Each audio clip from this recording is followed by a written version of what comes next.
Magandang gabi po sa inyo lahat. Alam kong malungkot tayong lahat sa nangyari, no?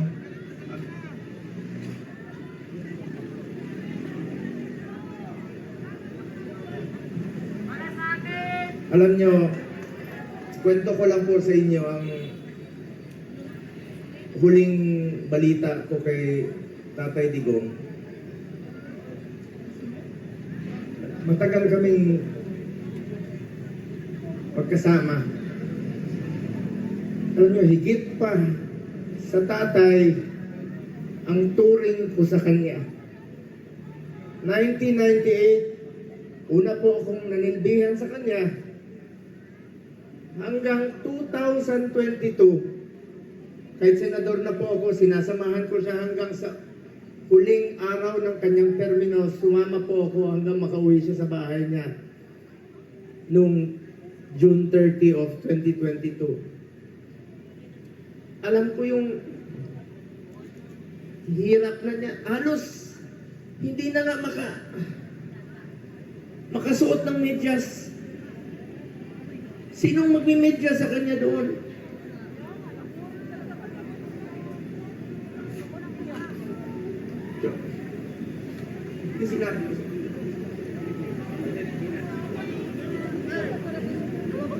Alam niyo, nakausap ko kaninang madaling araw si Attorney Medjaldea pagkatapos ng hearing nila at saka si Ma'am Hanilet. Kaya siya ganon siya magsalita. Dalawang dahilan, maaaring nag-a-adjust sa oras, at ang pinakamasakit sa lahat, yung sinabi sa akin ni Attorney Medjaldea na hindi binibigay sa kanya yung gamot niya.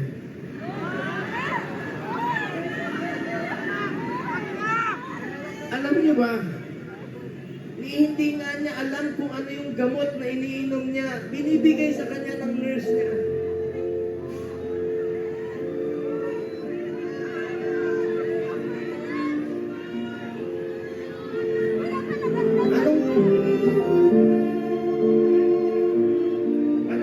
Anong gusto nilang gawin kay Tatay Digong?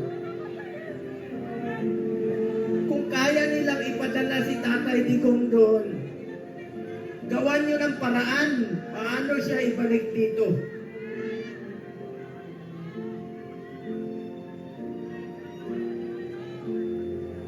Ang gusto nyo basahin ko yung mga medisina niya.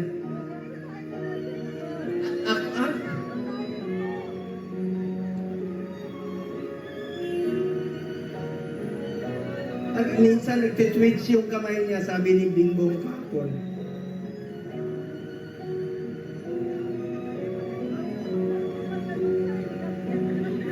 Kaya sa lahat ng mga politiko na nakinabang kayo sa panahon ni, na pinansin kayo ni Tatay Digong.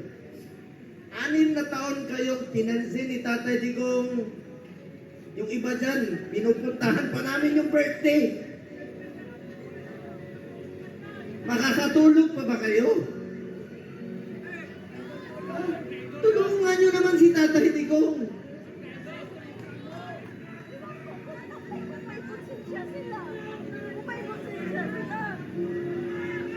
Alam nyo, hindi naman tatakas si Tatay Digong.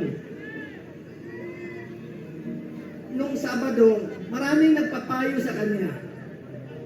Kami, sinabihan namin, Tatay Digong, pagpaliban mo muna.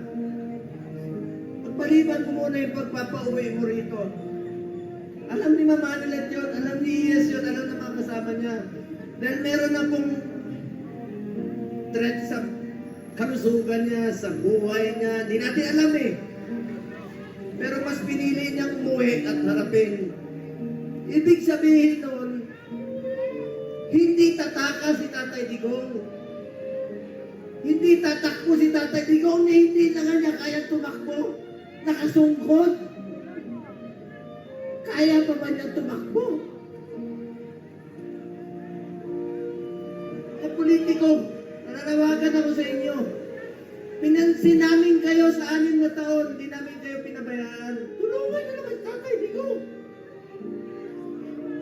Tulungan nyo naman. Nangungulila lahat. Alam nyo, hindi, pagdating niya, ako mismo, meron na akong pass para sunduin kasama ko yung tatlong doktor niya. Then schedule po siya magpa-check up sa Cardinal Santos. Then, bagamat since 2022, di na kami alam niyo, 1998 hanggang 2022, halos araw-araw kami magkasama. 360 days out of 365 days magkasama kami. Noong 2022, may trabaho na po ako bilang senador, hindi na ako nakakasama sa kanya. Pero hindi ko po pinapabayaan yung medical niya dahil yun po ang pinangako ko sa kanya hanggang sa pagtanda niya, hanggang sa kamatayan niya, hindi ko po siya iwanan. Lalong-lalo na po sa medical.